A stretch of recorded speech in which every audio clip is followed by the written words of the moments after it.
La Bible en un an, la 139e journée, le premier livre de Samuel, chapitre 26, verset 1 au chapitre 28, verset 25, le livre des psaumes, chapitre 116, verset 1 à 19, le livre des proverbes, chapitre 15, versets 1 et 2, l'évangile de Luc, chapitre 18, versets 18 à 43. 1 Samuel, chapitre 26. Les Ziphiens allèrent trouver Saül à Gibea et dirent: David n'est-il pas caché sur la colline de Hakila en face du désert? Saül se leva et descendit au désert de Ziph avec 3000 hommes choisis dans l'élite d'Israël pour chercher David dans le désert de Ziph. Il installa son camp sur la colline de Hakila en face du désert, près du chemin. David était dans le désert. Quand il s'aperçut que Saül marchait à sa poursuite dans le désert, il envoya des espions et sut ainsi avec certitude que Saül était arrivé. Alors David se leva, vint à l'endroit où Saül campait et vit la place où il couchait en compagnie d'Abner, fils de Ner, et chef de son armée. Saül couchait au milieu du camp et le peuple campait autour de lui. David prit la parole et s'adressa à Achimélec le Hittite et à Abishai, fils de Tsuruja et frère de Joab. Il leur dit: Qui peut descendre avec moi dans le camp vers Saül? Abishai répondit: Moi, je descendrai avec toi. David et Abishai se rendirent de nuit vers la troupe. Saül était couché et dormait au milieu du camp, et sa lance était fichée en terre près de sa tête. Abner et le reste de la troupe étaient couchés autour de lui. Abishai dit à David: Dieu livre aujourd'hui ton ennemi entre tes mains. Laisse-moi donc le frapper avec ma lance. Je le clouerai à terre d'un seul coup. Je n'aurai pas à m'y reprendre à 2 fois. Mais David dit à Abishai: Ne le supprime pas. En effet, qui pourrait impunément porter la main contre celui que l'Éternel a désigné par onction? David ajouta: L'Éternel est vivant. C'est à l'Éternel seul de le frapper, soit que son jour soit venu et qu'il meure, soit qu'il descende sur un champ de bataille et qu'il y soit supprimé. Certes, par l'Éternel, je ne me risquerai pas à porter la main contre celui que l'Éternel a désigné par onction. Prends seulement la lance qui est près de sa tête, ainsi que la cruche d'eau, et allons-nous-en. David prit donc la lance et la cruche d'eau qui était près de la tête de Saül, et ils s'en allèrent. Personne ne les vit, ni ne s'aperçut de rien, et personne ne se réveilla. Ils dormaient tous d'un profond sommeil parce que l'Éternel les y avait plongés. David passa de l'autre côté et s'arrêta au loin sur le sommet de la montagne, à une grande distance du camp. Puis il cria à la troupe et à Abner, fils de Ner: « Vas-tu répondre, Abner? » Abner répondit: « Qui es-tu, toi qui pousses des cris vers le roi? » David dit à Abner: « N'es-tu pas un homme? Et qui est ton pareil en Israël? Pourquoi donc n'as-tu pas gardé le roi, ton maître? En effet, quelqu'un du peuple est venu pour tuer le roi, ton maître. Ce que tu as fait là n'est pas bien. L'Éternel est vivant. Vous méritez la mort pour n'avoir pas veillé sur votre maître, sur celui que l'Éternel a désigné par onction. Regarde maintenant où sont la lance du roi et la cruche d'eau qui était près de sa tête. » Saül reconnut la voix de David et dit: « Est-ce bien ta voix, mon fils David? » David répondit: « C'est ma voix, roi, mon Seigneur. » Puis il ajouta: « Pourquoi, mon Seigneur, poursuit-il son serviteur? Qu'ai-je fait, et de quoi suis-je coupable? Que le roi, mon Seigneur, veuille maintenant écouter les paroles de son serviteur. Si c'est l'Éternel qui te pousse à agir contre moi, qu'il veuille bien accepter le parfum d'une offrande. Mais si ce sont des hommes, qu'ils soient maudits devant l'Éternel, puisqu'ils me chassent aujourd'hui pour m'exclure de l'héritage de l'Éternel en me disant: « Va servir des dieux étrangers. » Oh, que mon sang ne tombe pas en terre loin de l'Éternel. Le roi d'Israël s'est mis en marche pour chercher une puce, comme on chasserait une perdrix dans les montagnes. Saül dit, j'ai péché. Reviens, mon fils David. Je ne te ferai plus de mal puisqu'aujourd'hui ma vie a été précieuse à tes yeux. Je me suis comporté de façon stupide et j'ai commis une grande faute. David répondit, voici la lance du roi. Que l'un de tes hommes vienne la prendre. L'Éternel traitera chacun en fonction de sa justice et sa fidélité.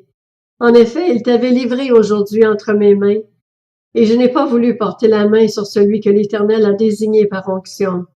Tout comme aujourd'hui, ta vie a eu beaucoup de valeur à mes yeux, ma vie aura beaucoup de valeur aux yeux de l'Éternel, et il me délivrera de toute détresse. Saül dit à David, sois béni, mon fils David. Tu réussiras dans tes entreprises. David poursuivit son chemin et Saül retourna chez lui. 1 Samuel chapitre 27. David se dit, je serai un jour supprimé par Saül. Je n'ai rien de mieux à faire que de me réfugier au pays des Philistins, afin que Saül renonce à me chercher encore dans tout le territoire d'Israël. Ainsi je lui échapperai. David se leva avec ses 600 compagnons, et ils passèrent chez Achish, fils de Maoc, roi de Gath. David et ses hommes restèrent à Gath vers Achish. Ils avaient chacun leur famille, et David avait ses 2 femmes, Akinoam de Jisraël et Abigail de Carmel, la femme de Nabal. Informé que David s'était enfui à Gath, Saül cessa de le chercher. David dit à Achish, si j'ai trouvé grâce à tes yeux, qu'on me donne, dans l'une des villes du pays, un endroit où je puisse habiter. Pourquoi ton serviteur habiterait-il avec toi dans la ville royale? Ce jour-là, Achish lui donna Tsiklag. C'est pourquoi Tsiklag a appartenu au roi de Juda jusqu'à aujourd'hui. David resta dans le pays des Philistins durant 1 an et 4 mois. David et ses hommes montaient et faisaient des raids chez les Guéchuriens, les Girziens et les Amalécites.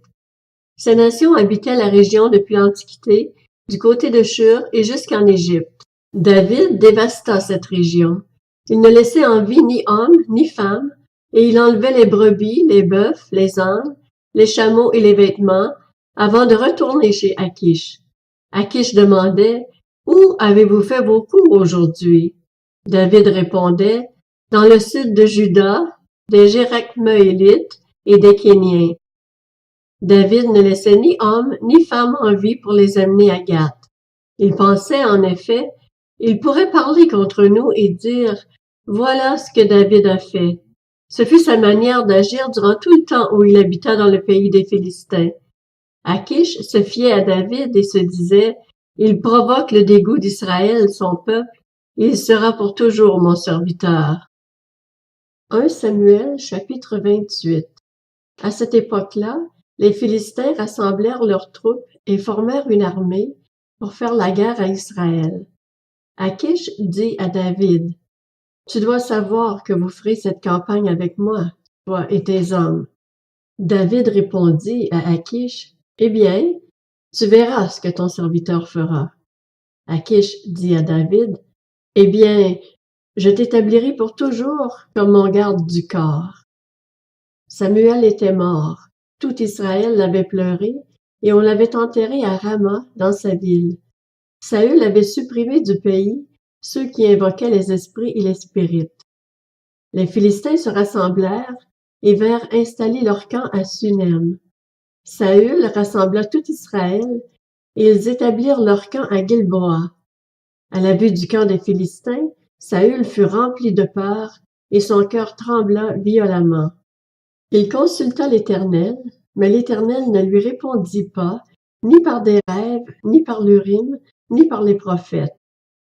Saül dit alors à ses serviteurs, « Cherchez-moi une femme capable d'invoquer les esprits et j'irai la consulter. » Ses serviteurs lui dirent, « À Endor, il y a une femme capable d'invoquer les esprits. » Alors Saül se déguisa en enfilant d'autres vêtements et partit avec 2 hommes.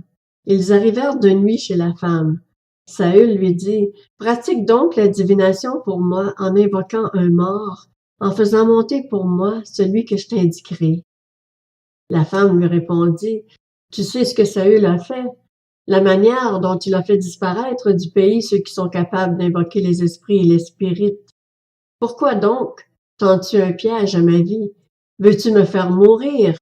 Saül lui jura par l'Éternel. L'Éternel est vivant, il ne t'arrivera aucun mal pour cela.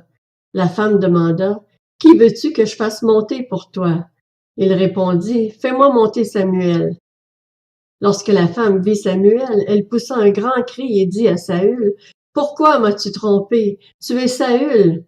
Le roi lui dit, n'aie pas peur. Dis-moi plutôt ce que tu vois. La femme dit à Saül, je vois un Dieu monter de la terre. Il lui dit, quelle est son apparence? Elle répondit, c'est un vieillard qui monte, et il est enveloppé d'un manteau. Saül comprit alors que c'était Samuel, et il s'inclina le visage contre terre et se prosterna. Samuel dit à Saül, pourquoi as-tu troublé mon repos en me faisant monter? Saül répondit, je suis dans une grande détresse. Les Philistins me font la guerre et Dieu s'est détourné de moi. Il ne m'a répondu ni par les prophètes, ni par des rêves. Je t'ai appelé pour que tu me fasses connaître ce que je dois faire. Samuel dit, pourquoi donc me consultes-tu, puisque l'Éternel s'est détourné de toi et qu'il est devenu ton ennemi? L'Éternel te traite comme je te l'avais annoncé de sa part. Il a arraché la royauté de tes mains et l'a donnée à un autre, à David. Tu n'as pas obéi à l'Éternel, tu n'as pas fait sentir à Amalek l'ardeur de sa colère. Voilà pourquoi l'Éternel te traite aujourd'hui de cette manière. L'Éternel livrera même Israël avec toi, entre les mains des Philistins. Demain, tes fils et toi, vous serez avec moi, et l'Éternel livrera le camp d'Israël entre les mains des Philistins. Aussitôt Saül tomba à terre de tout son long. Les paroles de Samuel le remplissaient d'épouvante. De plus, il manquait de force car il n'avait pris aucune nourriture de toute la journée et de toute la nuit. La femme s'approcha de Saül, et le voyant très effrayé, elle lui dit, « Ta servante t'a écouté. J'ai risqué ma vie en obéissant aux paroles que tu m'as dites. Écoute maintenant, toi aussi, ta servante. Laisse-moi t'offrir un morceau de pain à manger. Ainsi, tu auras la force de te remettre en route. » Mais Saül refusa et déclara, « Je ne mangerai pas. » Ses serviteurs et même la femme insistèrent et il les écouta. Il se leva de terre et s'assit sur le lit. La femme avait chez elle un veau gras qu'elle s'empressa de tuer. Elle prit de la farine, la pétrit et fit cuire des pains sans levain. Elle déposa le tout devant Saül et ses serviteurs et ils mangèrent. Puis ils se levèrent et partirent la nuit même. Le livre des Psaumes, chapitre 116. J'aime l'Éternel car il entend ma voix, mes supplications. Oui, il a penché son oreille vers moi et je ferai appel à lui toute ma vie. Les liens de la mort m'avaient enserré et les angoisses du séjour des morts s'étaient emparées de moi. J'étais accablé par la détresse et la douleur, mais j'ai fait appel au nom de l'Éternel. Éternel, sauve-moi. L'Éternel fait grâce et il est juste. Notre Dieu est rempli de compassion. L'Éternel garde ceux qui manquent d'expérience. J'étais affaibli et il m'a sauvé. Retrouve le repos, mon âme, car l'Éternel t'a fait du bien. Oui, tu as délivré mon âme de la mort, mes yeux des larmes, mes pieds de la chute. Je marcherai devant l'Éternel au pays des vivants. J'avais confiance, même lorsque je disais, je suis plongé dans le malheur. Dans mon angoisse, je disais, tous les hommes sont des menteurs. Comment pourrais-je rendre à l'Éternel tous ses bienfaits envers moi? Je lèverai la coupe de délivrance et je ferai appel au nom de l'Éternel. J'accomplirai mes vœux envers l'Éternel en présence de tout son peuple. Elle a du prix aux yeux de l'Éternel, la mort de ses fidèles. Écoute-moi, Éternel, car je suis ton serviteur, le fils de ta servante. Tu as détaché mes liens. Je t'offrirai un sacrifice de reconnaissance et je ferai appel au nom de l'Éternel. J'accomplirai mes vœux envers l'Éternel en présence de tout son peuple, dans les parvis de la maison de l'Éternel, au milieu de toi, Jérusalem. Louez l'Éternel. Le livre des Proverbes, chapitre 15. Une réponse douce calme la fureur, tandis qu'une parole dure augmente la colère. La langue des sages rend la connaissance plaisante, tandis que la bouche des hommes stupides déverse la folie. L'Évangile de Luc, chapitre 18. Un chef interrogea Jésus et dit, « Bon maître, que dois-je faire pour hériter de la vie éternelle? » Jésus lui répondit, « Pourquoi m'appelles-tu bon? Personne n'est bon si ce n'est Dieu seul. Tu connais les commandements, tu ne commettras pas d'adultère, tu ne commettras pas de meurtre, tu ne commettras pas de vol, tu ne porteras pas de faux témoignages, honore ton père et ta mère. » J'ai respecté tous ces commandements dès ma jeunesse, dit-il. Après avoir entendu cela, Jésus lui dit, « Il te manque encore une chose. Vends tout ce que tu as, distribue-le aux pauvres, et tu auras un trésor dans le ciel, puis viens et suis-moi. » Lorsqu'il entendit ces paroles, l'homme devint tout triste, car il était très riche. Voyant qu'il était devenu tout triste, Jésus dit, « Qu'il est difficile à ceux qui ont des richesses d'entrer dans le royaume de Dieu. En effet, il est plus facile à un chameau de passer par un trou d'aiguille qu'à un riche d'entrer dans le royaume de Dieu. » Ceux qui l'écoutaient dirent, « Qui donc peut être sauvé? » Jésus répondit, « Ce qui est impossible aux hommes est possible à Dieu. » Pierre dit alors, « Voici, nous avons tout quitté et nous t'avons suivi. » Jésus leur dit, « Je vous le dis en vérité, personne n'aura quitté à cause du royaume de Dieu sa maison ou sa femme, ses frères, ses parents ou ses enfants, sans recevoir beaucoup plus dans le temps présent et dans le monde à venir la vie éternelle. » Jésus prit les 12 avec lui et leur dit, « Nous montons à Jérusalem et tout ce qui a été écrit par les prophètes au sujet du Fils de l'homme va s'accomplir. En effet, il sera livré aux non-juifs. On se moquera de lui, on l'insultera, on crachera sur lui. Et après l'avoir fouetté, on le fera mourir. Le 3e jour, il ressuscitera. » Mais les disciples ne comprirent rien à cela. C'était pour eux un langage obscur, des paroles dont ils ne saisissaient pas le sens. Comme Jésus était près de Jéricho, un aveugle était assis au bord du chemin et mendiait. Il entendit la foule passer et demanda ce qui se passait. On lui dit, « C'est Jésus de Nazareth qui passe. » Alors il cria, « Jésus, fils de David, aie pitié de moi. » Ceux qui marchaient devant le reprenaient pour le faire taire, mais il criait beaucoup plus fort, « Fils de David, aie pitié de moi. » Jésus s'arrêta et ordonna qu'on le lui amène. Quand il fut près de lui, il lui demanda, « Que veux-tu que je fasse pour toi? » Il répondit, « Seigneur, que je retrouve la vue. » Jésus lui dit, « Retrouve la vue, ta foi t'a sauvé. » Il retrouva immédiatement la vue et suivit Jésus en célébrant la gloire de Dieu. Voyant cela, tout le peuple se mit à adresser des louanges à Dieu.